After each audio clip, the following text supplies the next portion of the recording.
Hey, it's Dan, the real estate guy, coming to you from the home office once again, and today's topic is the triplex, fourplex.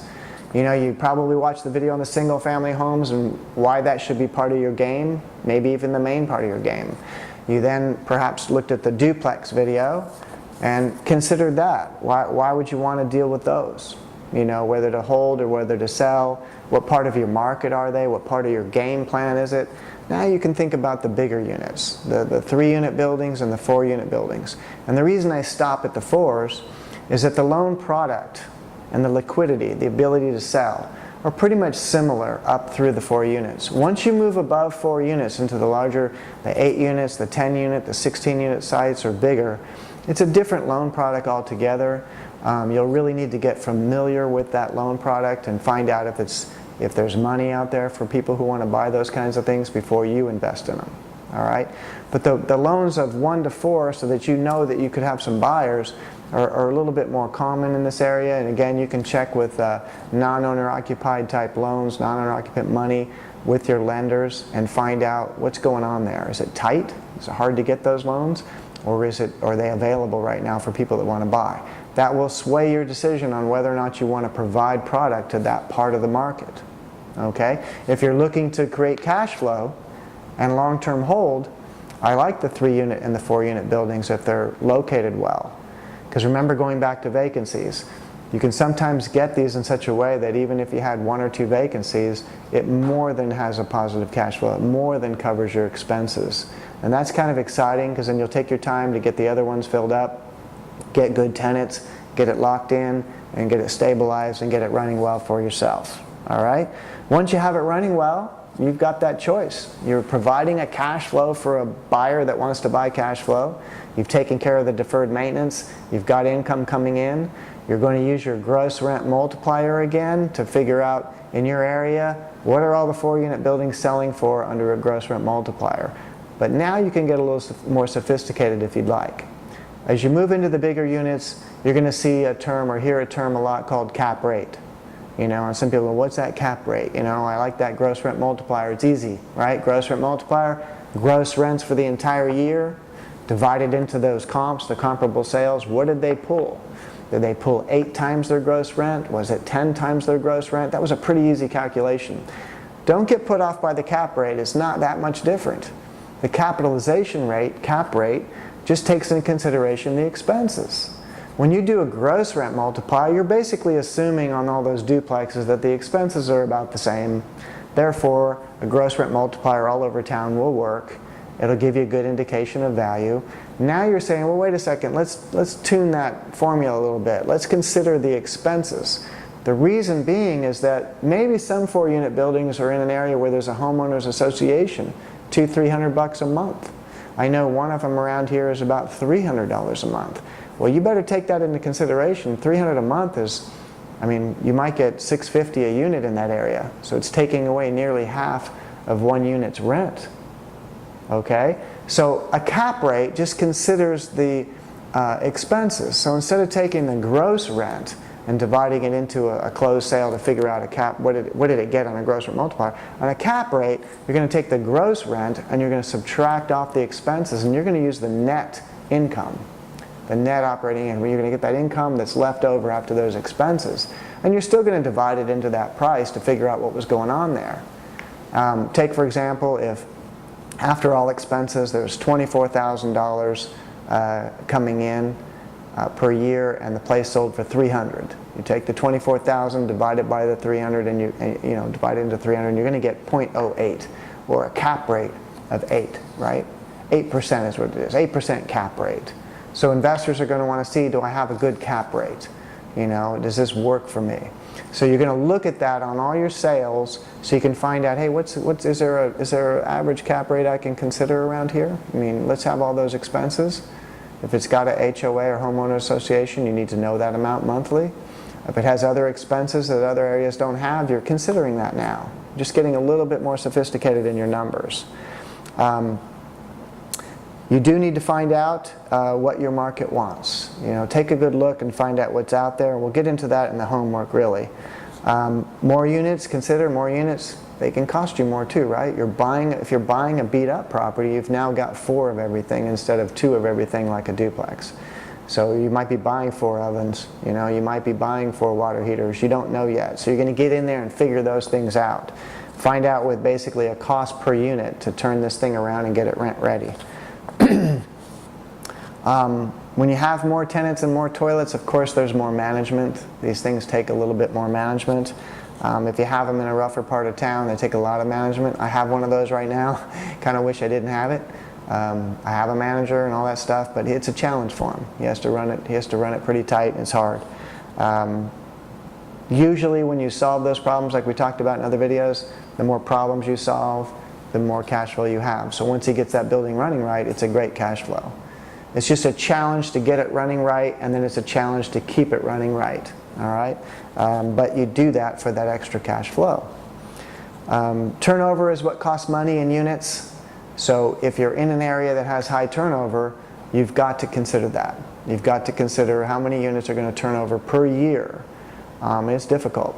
You know, every person that leaves, if you had to do $2,000 or $3,000 in preparation for the next tenant, if you had to carpet, if you had to paint, that can add up. That can really add up and really put a dent in that cash flow per year. All right, so take a hard look at those. You probably don't want to do these in real rough parts of town. Some of my best ones were ones that were on the end of a street where then there were now single-family homes. One of the best transactions I ever did was a 4-unit building in an area that when I drove in looked a little bit rough, right? But as I turned a corner, it got better. And then there were single-family homes from the one that I bought on. It was all single-family homes in clean area. And then across the street from mine, they were building a brand new 4-plex. So I knew we were going to have new construction across the street. Always gives a street a little bit better feel sometimes when you get a sharp building on there. I knew the rough ones were only around the corner. They weren't very far away, and they were rough. Made offers on those too, just didn't get them. See, I would like to control the area. If I'm going to buy one that's in pretty good condition like this one, but there's rough ones on the way in, it would be nice if I could buy those, fix those all up, and sell all 2 or 3 of them at the same time in sharp condition. Of course, I did make those offers, they just didn't go together. And they don't most of the time, but I like to give it a try. I like to find out if I can control an area and then fix it up. If you haven't watched the video on the time that I bought 21 duplexes at one shot with my 2 partners in the 90s, that's a good video and a good lesson on controlling a street and making it sharp. Alrighty?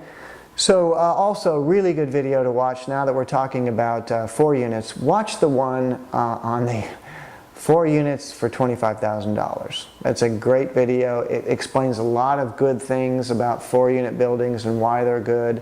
When you get them that low, of course it's even better. And maybe in today's market you don't find one for 25 grand. Back then those were worth about 125. But that means if today they're worth 250, an equivalent deal would be paying 50,000 for something worth 250. Doesn't happen very often, but if you're in this game on a regular basis, once in a while you're going to have something like that happen. But even if you paid 75 or even 100 grand for one that's worth 200 or 250, you're in good shape. That one I was starting to tell you about, one of my best ones, look for that video. It's called Birmingham, and it's a 4-unit building that I was fortunate enough to buy by offering one of the 14 or now 15 different techniques I'm teaching you. One of those techniques got me a transaction with a 4-unit that I paid $308,000 for in October of a particular year, and I waited till December to sell it because the market was moving up so fast and I wanted the income in the next year. So I waited till December and I was able to list it for $469,000 and sell it with 2 offers in the first few days. All right, great transaction, lots of lessons in there on how I did that, why that seller sold me that property for so low, and on and on and on. Okay, so check that out. Your homework is similar to the homework for the duplexes. It will be great to find out how many active 4-unit buildings in your area. You can check the 3 units. They're not very common, the 3 units. But look for 4-plexes on a search. You know, either you have your own searching ability now that you found online for your area that's free, or maybe you're licensed and you're using multiple listing, or maybe you're networked with realtors that are helping you and they'll give these numbers to you. But you're looking for total active 4-unit buildings in your area. Check the 3s as well. You're looking for how many are pending right now in escrow. and you're looking for how many sold in the last 30 days. It would be nice to break that down even further to find out of those, each of those categories, how many are bank-owned, REO, how many are short sales, if there are any of those. Those are, like we said, they're frustrating, but they're out there, and sometimes they close. Not that often in my area. And the same thing with the solds. All right. Now you're going to take a hard look at the active. What are people asking? Doesn't matter too much, but it's interesting. You can figure some cap rates, or you can continue to use the gross rent multiplier. See if you can find a trend. Go down to the pending sales. Are the cap rates there and the gross rent multipliers there different than the guys who are asking? If so, that might be why they got an escrow, right? Go down to the sales. That's the most important part of your comparative market analysis. That's the most important part of your comparable sales. That really are your comparable sales. Find properties that are like the ones that you're considering if you're considering one. But study those sales and find out their cap rates, their gross rent multipliers. It's a good exercise for you to use both and just kind of look that thing over, right? Really get to know your market in the 4-unit area. Kind of look that over and figure out how does that fit in your plan. You might notice it's a lot smaller market, but could you do one of those a year? Could you make a profit that's 2, 3, 4 times bigger than you would on a single family home in addition to what you're already doing? Or are you doing well with the single family homes and wouldn't mind parking some of your money for a long-term hold on a 4-unit building that provides great cash flow? Maybe that was your goal, was to get some income coming in from your rental properties that relieves you from pressure of finances in other areas, right? You get a couple $1,000s a month coming in, or $5,000 coming in over your expenses at some point. It's a very good thing, all right?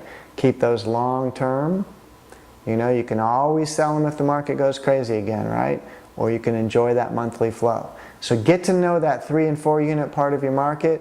If you have a good contact now in the lender area, you can also find out, hey, what kind of financing is available to that market? Find out what's going on. If in your area, on your sales, they key in what kind of financing was using, was it cash, was it conventional loan, what did they do? That's a good thing to take a look at as well. Remember, you're continuing to build your knowledge. You're continuing to become an expert in your area, right? And now you're moving away from the crowd. There's a lot of people can do single-family homes, but if you can widen your game a little bit to the duplexes, widen your game a little bit to the 4-unit buildings, I think you'll enjoy that and realize you'll bump into your competitors a little bit less often. All right? So enjoy that, and we'll see you on the next video.